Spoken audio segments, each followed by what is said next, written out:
প্রথম আলোতে প্রকাশিত বন্যা পূর্বাভাস কেন্দ্র বলেছে বৃষ্টি কমবে, তেমন লক্ষণ দেখছে না আবহাওয়া অফিস। আকস্মিক বৃষ্টি ও বন্যার পানিতে ডুবে গেছে ঢাকা চট্টগ্রাম মহাসড়কের অনেক এলাকা। আটকে পড়েছে বহু যানবাহন। পানির স্রোত থেকে বাঁচতে দড়ি ধরে মহাসড়ক পার হয়ে নিরাপদ স্থানের দিকে যাওয়ার চেষ্টায় সাধারণ মানুষ।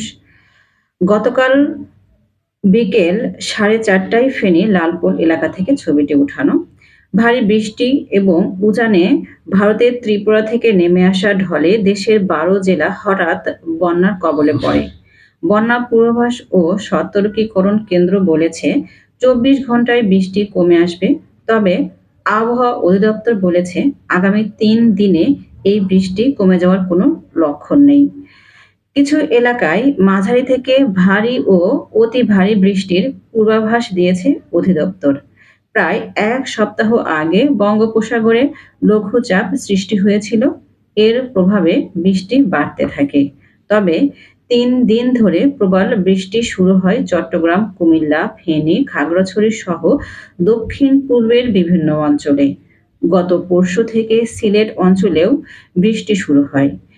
এর সঙ্গে যুক্ত হয় ত্রিপুরা থেকে নেমে আসা ঢল।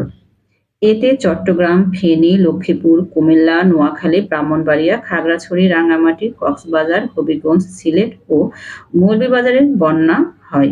পানিবন্দী ও ক্ষতির মুখে পড়ে 36 লাখ মানুষ। গত 2 দিনে 4 জেলায় 8 জনের মৃত্যুর খবর পাওয়া গেছে।